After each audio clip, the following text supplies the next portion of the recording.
हीरापुर राज्य में राजा राम अपनी पत्नी कामिनी के साथ रहता था और उसका बड़ा भाई भोला राम अपनी पत्नी गंगा के साथ दूसरे गांव में किराए के मकान में रहता था।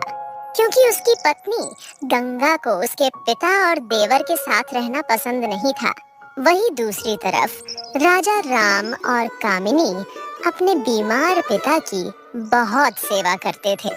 एक दिन भोला राम और उसकी पत्नी गंगा अपने गांव हीरापुर आते हैं।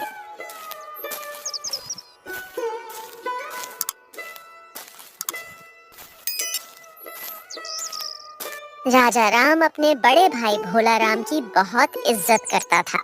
उसने उसका बहुत अच्छे से स्वागत किया। पूरा परिवार एक साथ बहुत खुश था।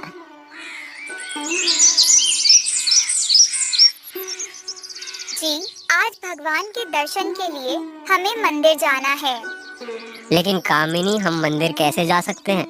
तुम तो जानती ही हो पिताजी की तबीयत कितनी खराब रहती है। अगर हमारे जाने के बाद उन्हें कुछ हो गया तो हम क्या करेंगे? अजी भैया, भाभी भी तो आए हुए हैं। हम पिताजी को भैया भाभी के पास छोड़कर जाएंगे। एक दिन के लिए हमें मना नहीं करेंगे। थोड़ी ही देर की तो बात है। हम दोनों तुरंत ही वापस आ जाएंगे। ठीक है कामिनी, तुम जाकर भैया भाभी को बुला लो, फिर हम दोनों मंदिर चलते हैं। सुनिए भाभी, हम दोनों थोड़ी देर के लिए मंदिर जा रहे हैं, तो आप पिताजी का ध्यान रख लोगे?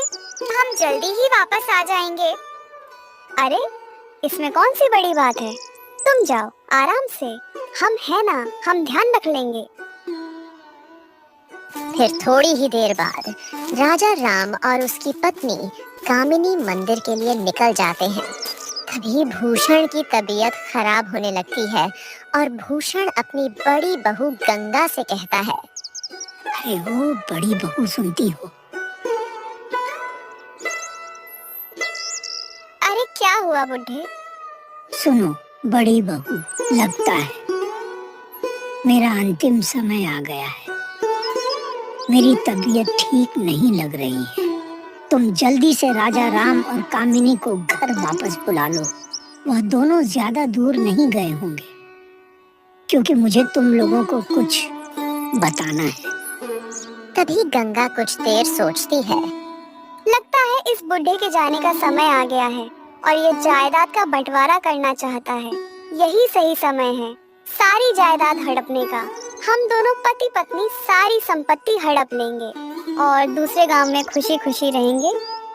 तभी गंगा जाकर अपने पति भोला राम को सब कुछ बता देती है और भोला राम अपने पिता के पास आकर बोलता है, क्या हुआ पिताजी, तबीयत ज्यादा खराब है क्या? हाँ बेटा, इसीलिए मैं संपत्ति का बंटवारा करना चाहता हूँ। जल्दी से राजा राम और उसकी पत्नी कामिनी को बुला लो। पिताजी, मैंने देखा पर वह दोनों कहीं दूर दूर तक नजर नहीं आ रहे थे। आप हमें बता दीजिए, हम उन दोनों को बता देंगे। अच्छा ठीक है बेटा, तुम दोनों मेरी बात ध्यान से सुनो। मैंने और तुम्हारी माँ ने तुम दोनों के भविष्य के लिए बहुत से पैसे जमा किए थे, ताकि तुम दोनों को पैसों की कमी महसूस ना हो। लेकिन तुम्हारी माँ ने मुझे बताने से मना किया था, ताकि तुम दोनों खुद मेहनत करके पैसे कमाओ। लेकिन ये मेरा अंतिम समय है, इसीलिए मैं तुम दोनों को धन के बारे में बताना चाहता हूँ। हाँ पिताजी, जल्दी बताइए। तो तुम दोनों ध्यान से सुनो। मैंने और तुम्हारी माँ ने धन को मिट्टी के बर्तनों में छुपा दिया था, ताकि कोई उसे चुरा ना ले। इतना कहकर भूषण अपने प्राण त्याग देता है। इससे ज्यादा वह कुछ नहीं बोल पाता है। ओ बूढ़ा, कम से कम इतना तो बता देता कि कहाँ छुपा के रखा है उस धन को। चलो कोई बात नहीं, किसी ना किसी तरह से हम उस धन को ढूंढ ही लेंगे। सुनिए जी, अब आप ये सब अपने छोटे भाई को मत बताइएगा। मैं जैसा कहती हूँ वैसा ही बोलना। इसका मतलब मैं अपने छोटे भाई को इस धन के बारे में कुछ भी नहीं बताऊं? अजी, तुम्हारी ऊपर की खोपड़ी खाली है क्या? मैंने कहा ना, जैसा मैं बोलूंगी वैसा ही बोलना। लेकिन हम उस धन को इस पूरे घर में कहाँ ढूंढेंगे? वह भी राजा राम के रहते हुए उसे भी तो पता चल ही जाएगा ना। इस बात की आप बिल्कुल चिंता मत करो, बस मेरी बात ध्यान से सुनो। इतना कहने के बाद गंगा भोलाराम को धन को ढूंढने की तरकीब बताती है। अरे वाह भाग्यवान वाह, मानना पड़ेगा तुम्हारे दिमाग को। तभी भोलाराम और कामिनी मंदिर से वापस घर लौट आते हैं। अरे पापा जी, क्या हो गया आपको? पिताजी आप हमें छोड़कर क्यों चले गए? अब हमारा क्या होगा पिताजी? तभी यह सब देखकर राजा राम कहता है, पिताजी उठ जाओ पिताजी। भाई ये सब कब हुआ? तुम्हारे आने से 10 मिनट पहले पिताजी की तबीयत बहुत खराब हो गई थी और पिताजी हमें छोड़कर चले गए। पिताजी मुझे माफ कर दो, मैं आपके आखिरी पलों में आपके साथ नहीं था। मुझे माफ कर दो पिताजी, मुझे हमेशा इसका अफसोस रहेगा। दोनों भाई मिलकर अपने पिता का अंतिम संस्कार कर देते हैं।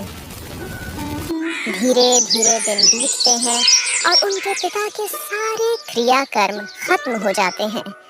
धीरे धीरे घर खाली सा हो जाता है। फिर एक दिन भोलाराम अपने छोटे भाई राजा राम से कहता है, सुनो भाई राजा राम, अब तो पिताजी हमारे बीच नहीं रहे, तो तुम अपनी पत्नी कामिनी को लेकर यहाँ से चले जाओ, क्योंकि पिताजी ने सारी जायदाद और यह घर मेरे नाम कर दिया है, क्योंकि उनके आखिरी समय में मैं उनके साथ था। इसलिए अब तुम इस घर में नहीं रह सकते हो। यह सब सुनकर राजा राम बहुत परेशान हो जाता है। उसे कुछ समझ में नहीं आ रहा होता कि वह अब क्या करे। थोड़ी देर सोचने के बाद राजा राम कहता है, अरे भैया, आप यह क्या बोल रहे हैं? पिताजी मेरे साथ कभी ऐसा नहीं कर सकते थे। वह तो मुझसे बहुत प्यार करते थे। अरे देवर जी, ऐसी बात नहीं है।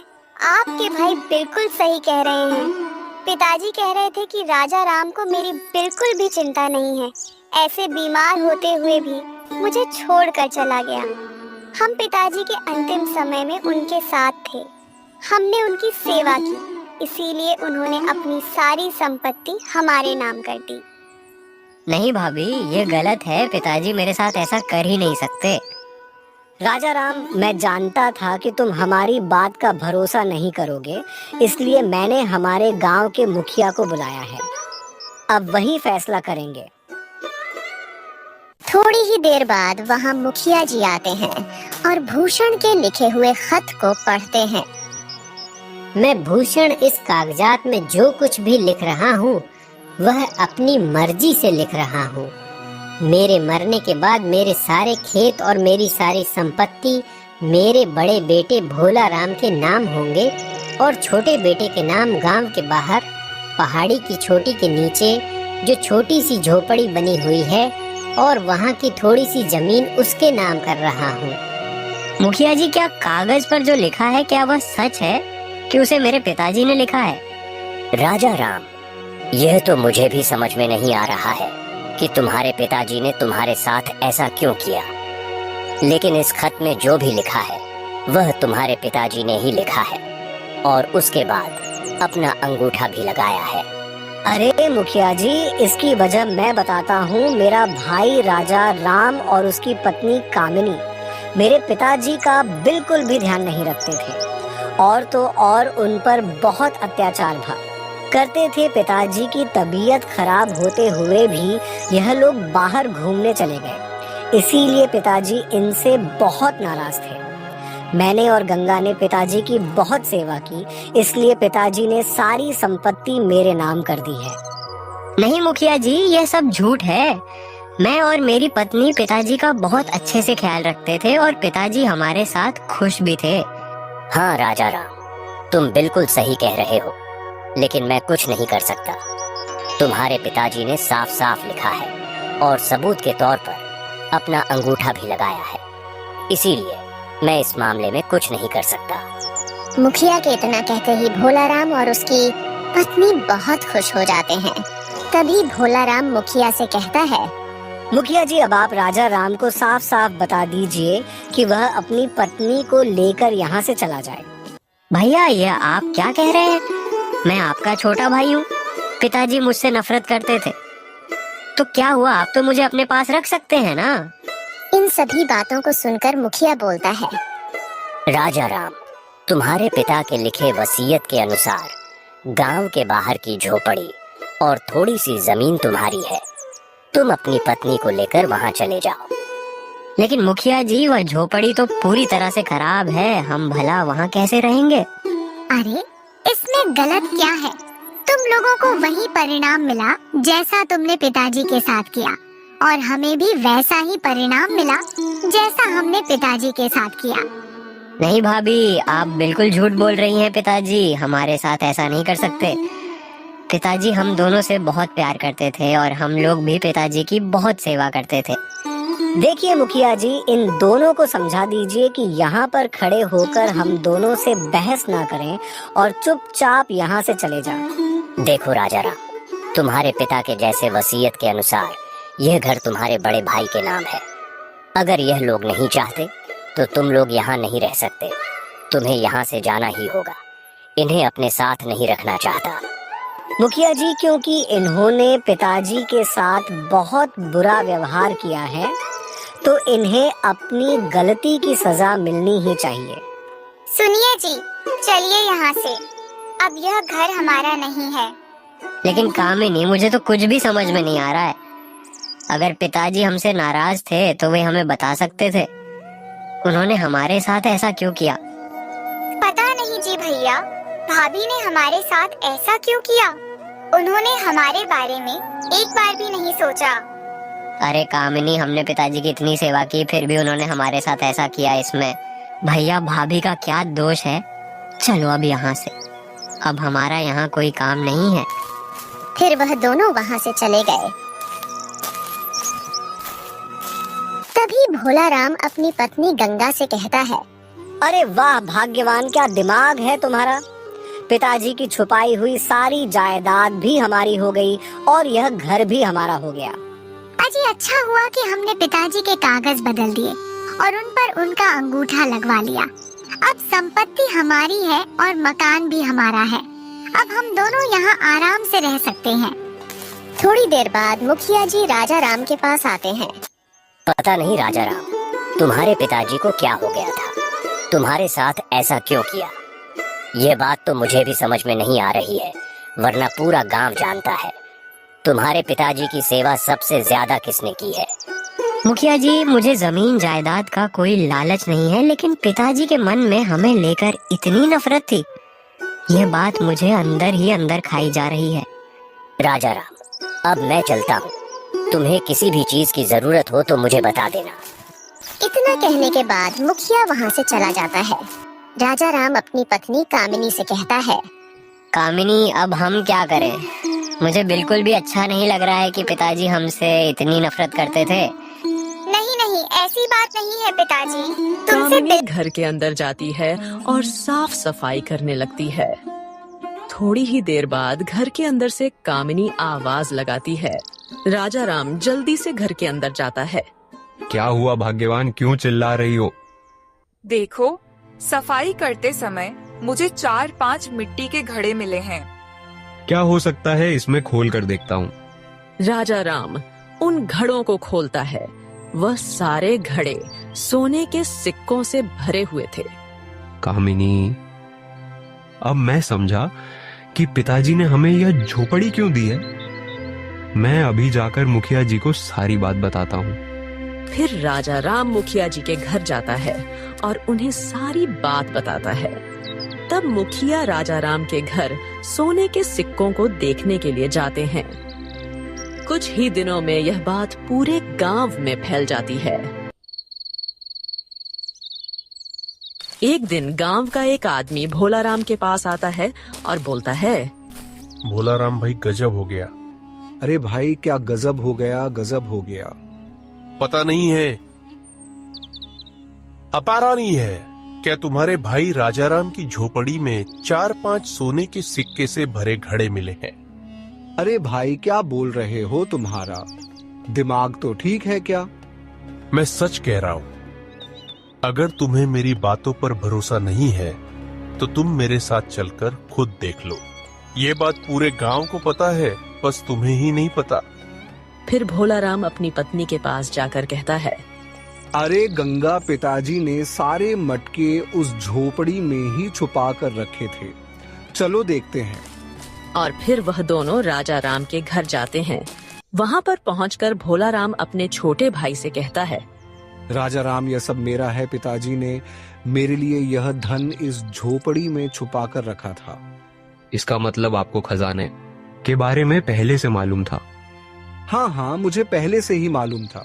पिताजी ने मुझे पहले ही बताया था इस धन के बारे में, लेकिन यह नहीं बताया था कि यह धन कहाँ रखा हुआ है। आपने तो मुझे किसी खजाने के बारे में बताया ही नहीं। आप कैसे भाई हो? आप एक नंबर के मक्कार, धोखेबाज और लालची भाई हो। अरे राजा राम, अगर मैं तुम्हें इसके बारे में बता देता तो तुम कब का इसको ले लेते। तभी पास में खड़े मुखिया जी बोल पड़े, भोला राम, तुम धन को अपने साथ नहीं ले जा सकता। कानूनी तौर पर यह घर राजा राम का है, इसीलिए इस धन पर भी उसका ही अधिकार है। अरे मुखिया जी, कागजात नकली है।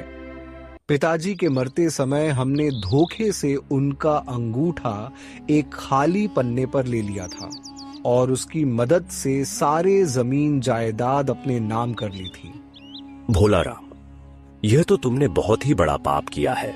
तुमने एक मरते हुए आदमी का अंगूठा लिया है, तुम्हें इसकी सजा जरूर मिलेगी। तभी गंगा बोली, मुखिया जी हमें माफ कर दीजिए। मुखिया जी, यह सब मैंने ही इनसे करने को कहा था, हमें माफ कर दीजिए। तुम लोगों को सजा तो जरूर मिलेगी। मैं तुम्हारी शिकायत हीरापुर के राज्य महाराज कौशल देव के पास लेकर जाऊंगा। इसका मतलब पिताजी मुझसे नाराज नहीं थे, वो मुझे अपने आखिरी समय में भी याद कर रहे थे।